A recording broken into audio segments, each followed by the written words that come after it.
Olá, bem-vindos ao canal Você Está no Ventando, aquele que sempre vos traz a verdade de volta. Eu sou Valdilene e nós estamos aqui para um bate-papo rapidinho sobre os eventos que estão por ocorrer na política, na geopolítica internacional. Principalmente o caso que a gente está tratando, né, porque muito em evidência, a situação do conflito no Oriente Médio. Bom, se você estiver vindo aqui pela primeira vez, eu gostaria de convidá-lo para fazer sua inscrição, marcar o sinetinho para receber as novidades do canal e também fazer seus comentários, distribuir para seus conhecidos, amigos e tal, para tornar o nosso canal um canal que circule para permitir que o algoritmo trabalhe a favor do nosso trabalho, né? Mais gente participe e se beneficie do trabalho que a gente está fazendo aqui no nosso canal. Com relação às análises, você pode produzir seus argumentos, contestar os meus, para permitir que eu também aprenda com os conhecimentos que pode vir do lado, né, do seu ponto de vista. E, além disso, tem também para pode visitar outros vídeos, outras publicações nossas no canal, com objetos similares ou que fazem uma confluência ou um transpassamento, né, entre as análises que a gente está fazendo agora, os objetos que a gente trata agora. Nós vamos iniciar, como sempre, dando algumas pontuadas notificações ou notícias a respeito de alguns fatos ocorridos ultimamente e noticiados, tanto pela imprensa ocidental, que tem as suas fake news, eu volto a lembrar, quanto, vamos dizer, os informes de fontes orientais. Bom, a primeira coisa que a gente gostaria de dizer já circula aí pela mídia ocidental, né, algumas coisas que eu disse que seria resultado desses últimos movimentos do Império, que levaria à compreensão, vamos dizer assim, a visualização real da decadência. E uma das coisas que eu falei era sobre, vamos dizer assim, o desmantelamento da estrutura de defesa do Império Ocidental. E, na realidade, o fato que está na imprensa ocidental de certa forma, Gorbachev está ameaçando alguns aliados de dentro da OTAN por causa da inexistência de apoio para a aventura que ele resolveu promover junto com o Bibi Doidão ali na região do Golfo Pérsico, que é a Espanha e o Reino Unido, né? Circula, inclusive, por conta de um memorando interno do Pentágono, algumas ameaças no sentido de mudar, vamos dizer assim, o comportamento, a visão da diplomacia americana sobre a situação das Ilhas Malvinas, isso em relação ao Império Britânico, né? Que ele está arguindo sobre a nova leitura com relação ao Império Britânico. Isso é um recadinho dado lá para o Star, né? A outra coisa é em relação à Espanha, porque a Espanha tem, na realidade, puxado um debate, inclusive com relação à responsabilização de Israel, como aspecto de genocídio ali na situação dos palestinos, e que, de certa forma, tem irritado o Bibi Doidão e o Gorbachev, inclusive não deixando aviões, os mecanismos e instrumentos de guerra fazer uso das bases da Espanha, né? Que facilitaria muito o aspecto de atingir, vamos dizer assim, seus objetivos ali na região da Península Arábica, região do Golfo Pérsico. Isso é uma coisa. Outra coisa segundo a Tasnim, meio de uma agência de informações internas do Irã, circula no meio, informalmente, no meio das forças, né, da Guarda Revolucionária, a pretensão de cortar os cabos de dados que transitam pelo Golfo Pérsico, e principalmente pela situação do Estreito de Hormuz, que ali é muito estreito, é mais fácil achar os alvos dos cortes, ou seja, uma ameaça vamos dizer assim, a um nu global, pelo menos europeu e do Oriente Médio, em relação à questão de dados, inteligência artificial e tal. Isso seria um golpe grave, né, nos sistemas de comunicação e controle que os sionistas têm, né? Mais uma ameaça que essa não é tão complicada de se cumprir. Outra coisa que eu gostaria de também lembrar, e que ocorreu agora recentemente, eu cheguei inclusive a fazer uns vídeos com algumas análises sobre a viagem do presidente Lula à Europa, e os discursos dele cobrando participação da ONU nos eventos que estão ocorrendo ali no Oriente Médio.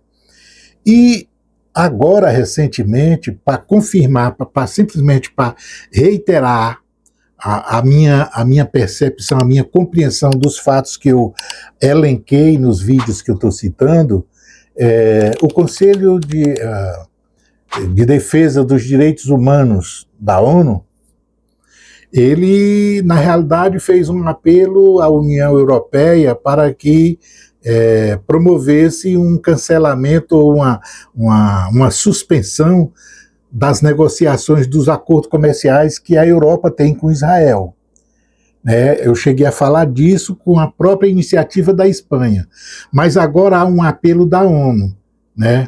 E para corroborar o meu discurso de que a ONU praticamente acabou, ela não existe, não tem por que o presidente Lula ficar apelando para as ações dela, e também não tem por que não compreender o que há de hipocrisia nos aplausos que ele recebeu no discurso que fez nos países que visitou na Europa recentemente, é que todo mundo aplaudiu em uníssono e de pé o seu discurso, mas esses países todos recusaram a proposta da União Europeia também. Já tinham recusado a proposta da Espanha, agora recusaram a proposta da União Europeia. Ou seja, recusaram, inclusive um dos que promoveu a recusa, a vetação desse projeto foi exatamente a pessoa que ele visitou na Alemanha, apertou a mão e tal, e etc. Né?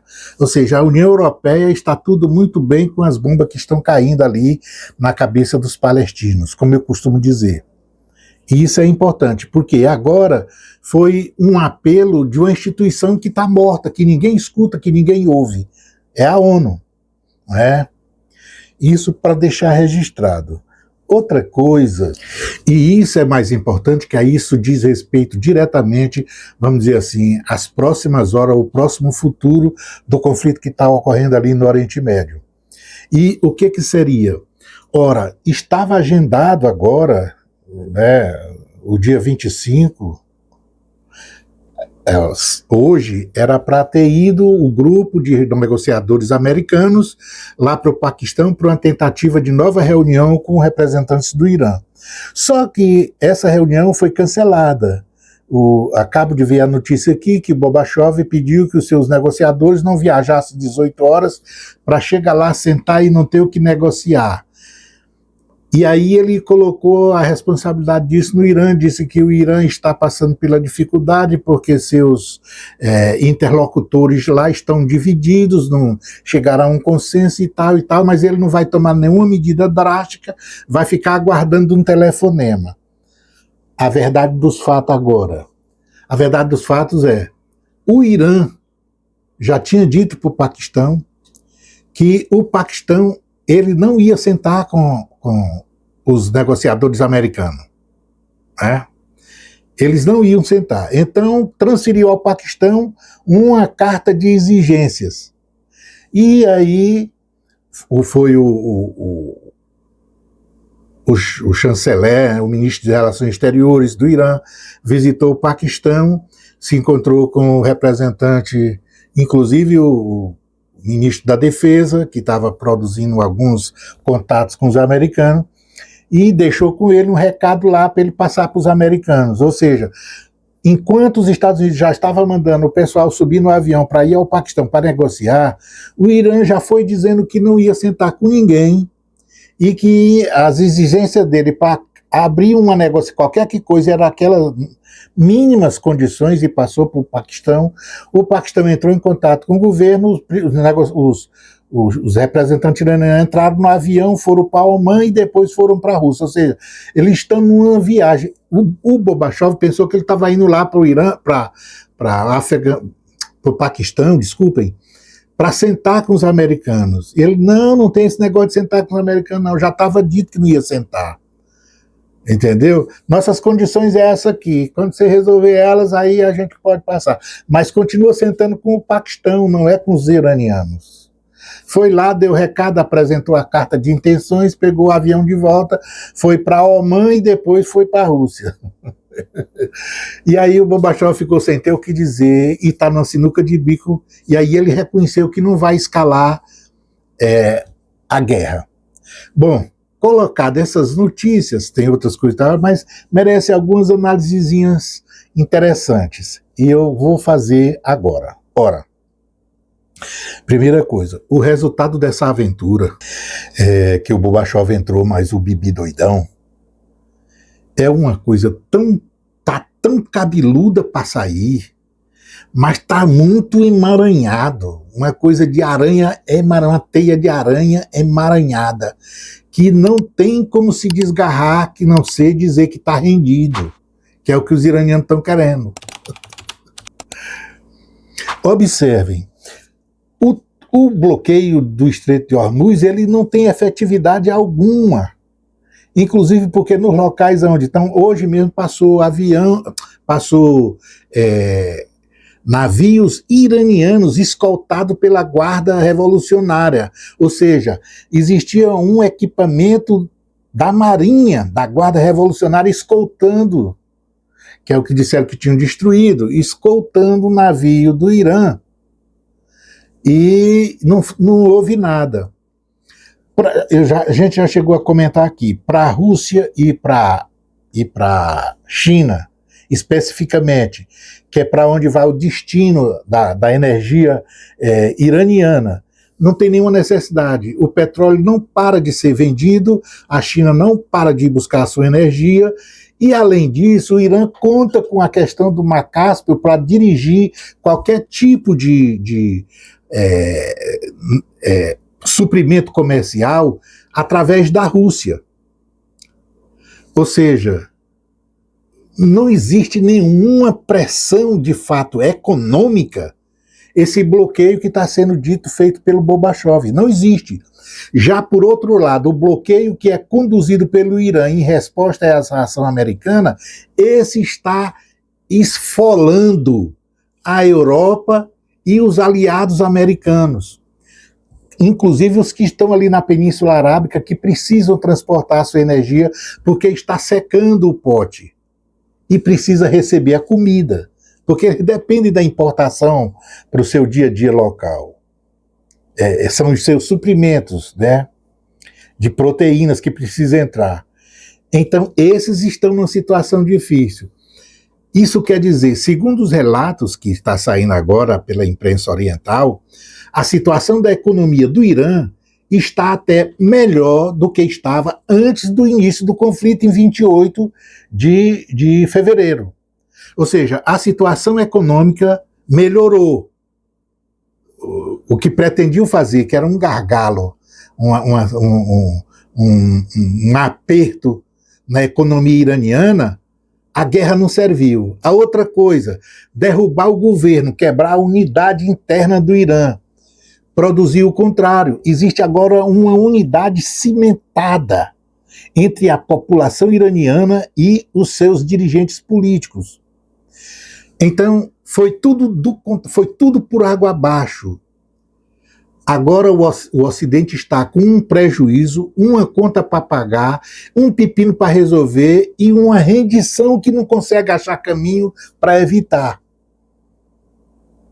Esse é o atual modelo. E eu disse, o Irã pode ficar rindo e dizer que não quer nada agora, não precisa.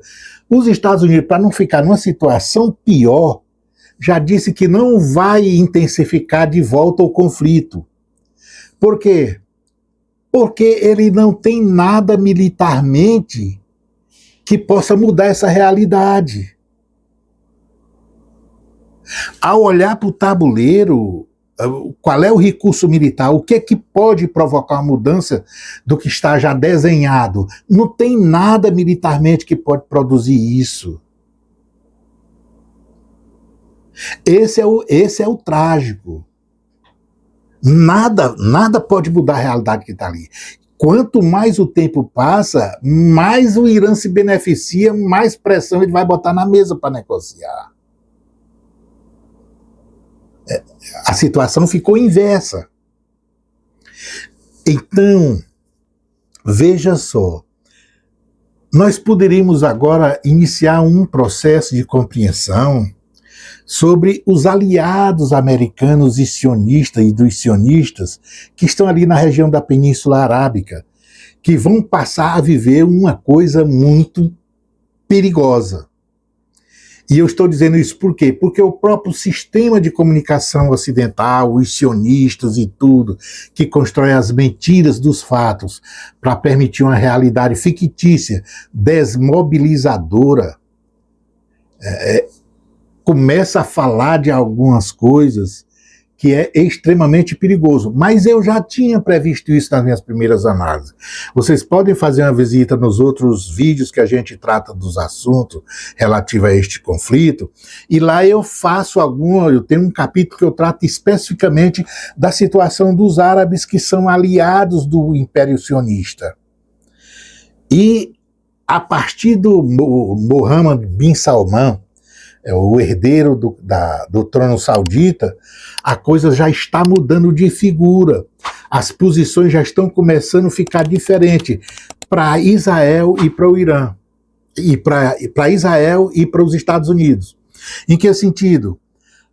O próprio movimento que tinha sido iniciado pelo Trump no primeiro governo, para produzir um realinhamento de posições entre os árabes, especificamente Arábia Saudita, Emirados Árabes, Kuwait, Bahrein, com relação à sua relação política com Israel e a situação de defesa do petrodólar para os americanos, a coisa está mudando tudo. Está havendo um processo de readequação, releitura dos fatos. E essa releitura dos fatos está fazendo o quê? Está realinhando esses ex-aliados, que eu chamo agora ex-aliados, para o lado, para, vamos dizer assim, o corpanzil que é representado pela China. Porque, de fato, são o salvo-conduto deles.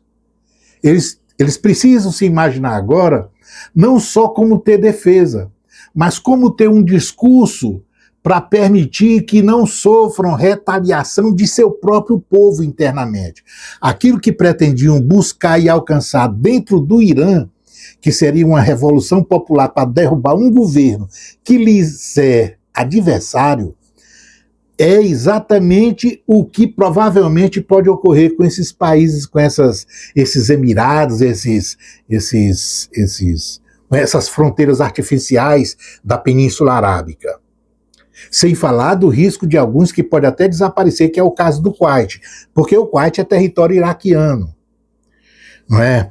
Então, nesse exato momento, o que a gente está vendo é exatamente um desgarrar, e esse desgarrar vai produzindo uma coisa geopolítica muito importante, que é o quê? A morte dos acordos de Sião, de Abraão, que foram feitos com os árabes e Israel, para permitir que eles vivessem uma vida de fadas, se confrontando ao Irã, se colocando em contraposição ao Irã. Essa coisa está sendo desmobilizada. Isso, de certa forma, é grave para o Império Ocidental. Porque o que vai se desenhar agora é que, ao morrer essa estrutura ocidental ali no Oriente Médio, uma nova estrutura se assenta com um novo personagem que faz exatamente vai fazer exatamente o que faz Israel, o que fez Israel durante esses anos todos, de 1948 para cá, que seria ser um cão de guarda dos interesses do Império Ocidental. É fazer com que o Irã, uma potência regional agora, que inclusive extrapola as fronteiras do regional e que mantém um elo muito firme, tanto com Rússia quanto com China, uma no aspecto militar e a outra no aspecto econômico, permitir que ela seja ali um ponto de, vamos dizer assim, de segurança, de estabilidade para esses dois, para o tigre e para o urso, que são os dois, vamos dizer, gigantes que estão demolindo o Império Ocidental. Por isso é do interesse, por isso que tudo está sendo conforme China e Rússia jogou. No final das contas, o que vai sobrar ali é uma estrutura que não precisa ser a Rússia e nem a China, vai ser o Irã, que funcionaria como um instrumento de estabilização política, econômica, militar do Oriente Médio. Ou seja, não precisa a China se preocupar com garantir segurança e paz no Oriente Médio. Não precisa a Rússia ter preocupações militares ali. Ela pode se preocupar com o que ela está se preocupando na Europa. Por quê? Porque o Irã seria esse personagem. É exatamente o papel que fazia o Israel para a exploração da riqueza lá pelo Império Ocidental. Ou seja, o Irã vai se tornar uma peça-chave no xadrez para garantir estabilidade no Oriente Médio. E essa estabilidade ela é extremamente necessária para a China, para o seu mundo futuro, que é o do comércio, vender com tranquilidade, manter a sua rota do sul do Golfo ali, do Golfo Pérsico até o norte da Europa, né? E ter também a tranquilidade militar para a Rússia. É não ter regiões de instabilidade, como o Ocidente gosta de fazer, na região do Cáucaso, na região ali da Rússia, a Ásia Central, no sentido de provocar, desestabilizar politicamente a Rússia, que esse foi o objetivo da pretensão da guerra na Ucrânia. Não é? Então, o papel já está começando a ficar muito claro de como essa coisa vai vingar, de como essa coisa vai ficar. Deixando esse bate-papo com essa análise, eu vou voltar agora, no nosso próximo bate-papo, com um assunto bem interessante. Na realidade, é uma continuação, não é?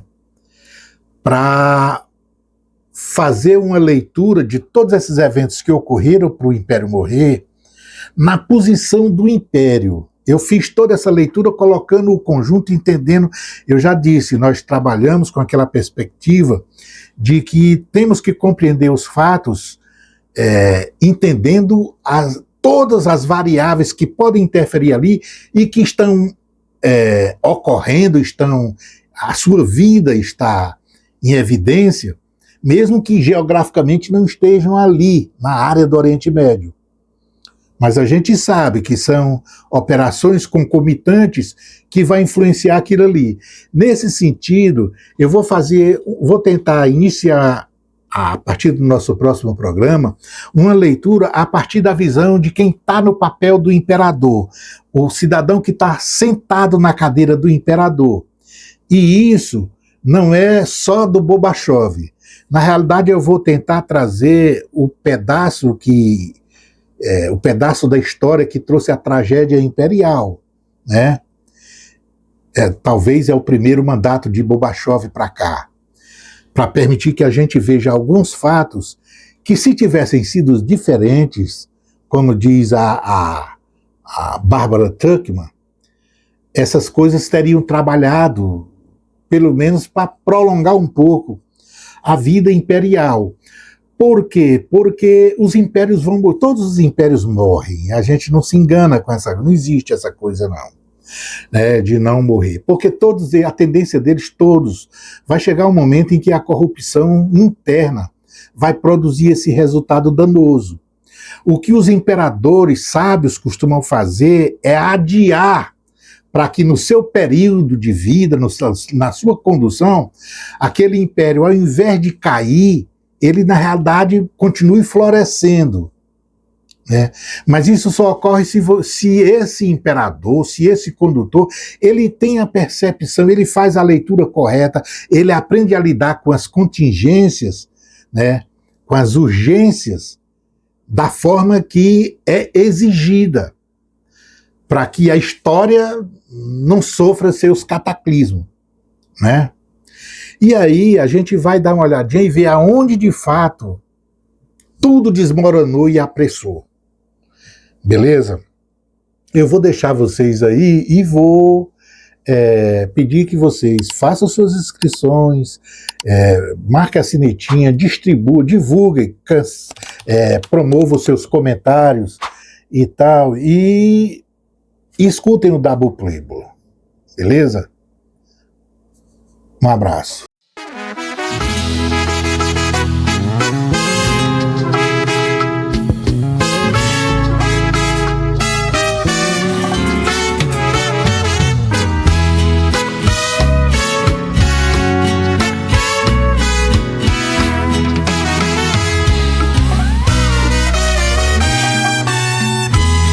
Paciência perdida, com tua fala parida, cuspindo hipocrisia.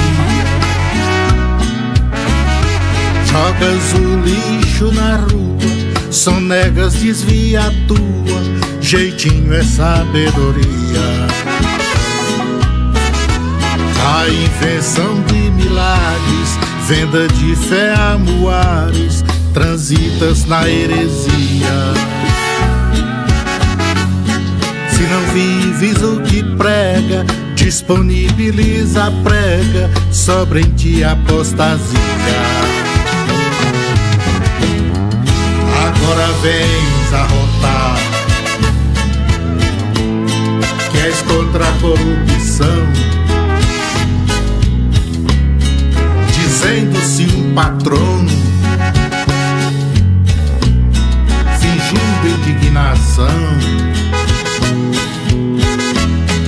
Te lembro que não tem dono, ainda que sem o sono, o cofrinho do beberrão. Te lembro que não tem dono, ainda que sem o sono, o cofrinho do beberrão.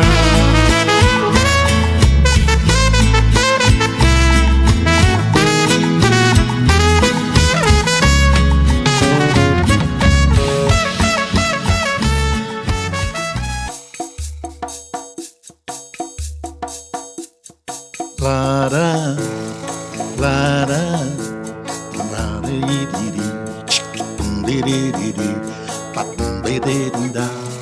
lara,